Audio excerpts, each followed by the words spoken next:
कथा सुन रहे हो, जितने फेसबुक और यूट्यूब पर सुन रहे हो, बहुत सावधानी से सुनना। सूर्य को 3 अर्घ होते हैं। एक लाल चंदन का अर्घ कार्य की सिद्धि के लिए सूर्य नारायण को दिया जाता है। एक काली मिर्ची के पानी का अर्घ, जब आप कोई एग्जाम में बैठ रहे हैं, कोई परीक्षा में बैठ रहे हैं और आपको उसमें उत्तीर्णता चाहिए, या मेरा ये काम सफल चाहिए, या अदालत में केस चल रहा है उसको निपटाना है, तो काली मिर्ची के जल से सूर्य को अर्घ दी जाती है। तो उस जल के अर्घ से व्यक्ति का काम तुरंत 1.5 महीने के अंदर सफल हो जाता है। काली मिर्ची के अर्घ का इतना प्रमाण। तीसरे नंबर पर है बेलपत्री के जल का अर्घ, सूर्य को दिया जाता है। बेलपत्री के जल का अर्घ कौन देता है? जो बहुत बीमार पड़ा रहता है, जिसको कुछ ना कुछ शारीरिक कष्ट चलता रहे, कभी घुटना, कभी कमर, कभी पेट, कभी ब्लड प्रेशर, कभी शुगर, कुछ ना कुछ चलती रहे, तो वो लगातार 1 महीना बेलपत्री के पानी का अर्घ सूर्य को देता रहे, उसको रोग से निवारण हो जाता है, रोग से मुक्ति। सूर्य अर्घ क्यों प्रधान?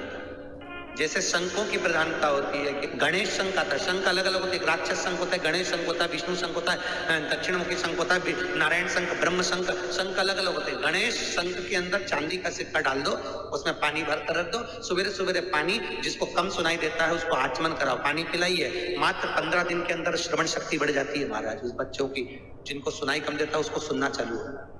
गणेश शंख होना चाहिए, शंख हो गणेश, और उसमें चांदी का सिक्का पड़ाओ, पानी डालाओ, उस पानी को सुबह सुबह पिलाइए। केवल दुनिया में केवल एक भगवान 33 कोटि देवता में केवल एक देव महादेव ऐसे हैं जिन पे शंख के जल का अभिषेक नहीं होता।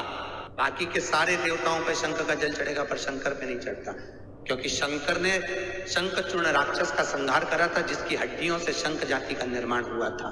तो शास्त्र कहता है, शिव महापुराण में वर्णन लिखा है, विद्येश्वर संहिता वर्णन कर रही है शिव महापुराण की, अगर शंख के जल को शिव पर चढ़ा दिया जाता है तो व्यक्ति पर ब्राह्मण हत्या का दोष लग जाता है। इसलिए शंख का जल कभी शिव पर नहीं समर्पित। नारियों की जितनी भी बीमारियां होती हैं स्त्रियों की, चाहे रजो धर्म से जुड़ी हो, चाहे अन्य चीजों से जुड़ी हो, माता प्रसूति का स्मरण कर कर, एक वो गूलर का फूल आता ना, घंटी वाला फूल, जिसमें एक डंडी बांधने की देवी जी को चढ़ता है, गूलर का फूल को माता प्रसूति का स्मरण कर कर जगदम्बा के मंदिर में जाकर देवी के चरण को छुआकर अगर उस पुष्प को माताएं खा लेती है तो उनका जो भी बीमारी होती है रजो धर्म से जुड़ी हुई, वो सारी बीमारियां उनकी समाप्त होती है।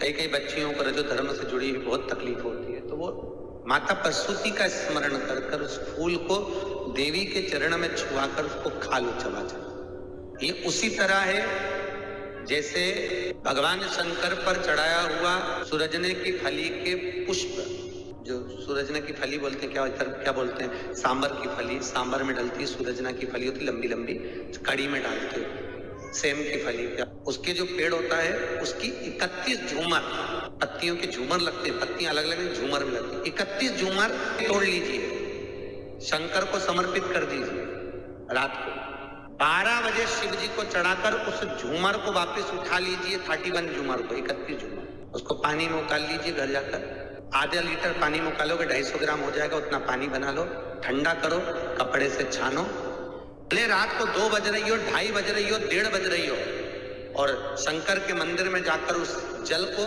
जो छाना हुआ जल रहे, उससे अभिषेक कर दो। जैसे गन्ने के रस से करते हो, मौसम्बी के रस से करते हो, सरसों के तेल से करते हो, उसी तरह उस जल से अभिषेक कर दो। शिव श्री शिवाय नमस्तुभ्यम, कौन सा मंत्र है?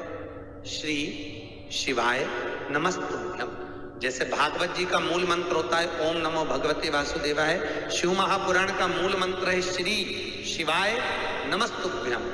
इस मंत्र को बोलते बोलते शंकर पर चढ़ा दीजिए, नीचे एक पात्र लगाइए, उस पात्र में उस जल को झेल लीजिए।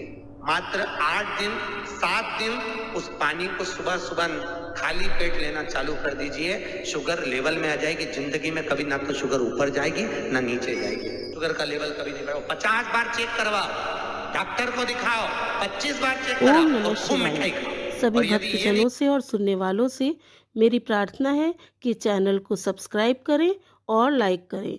जय बाबा भोलेनाथ।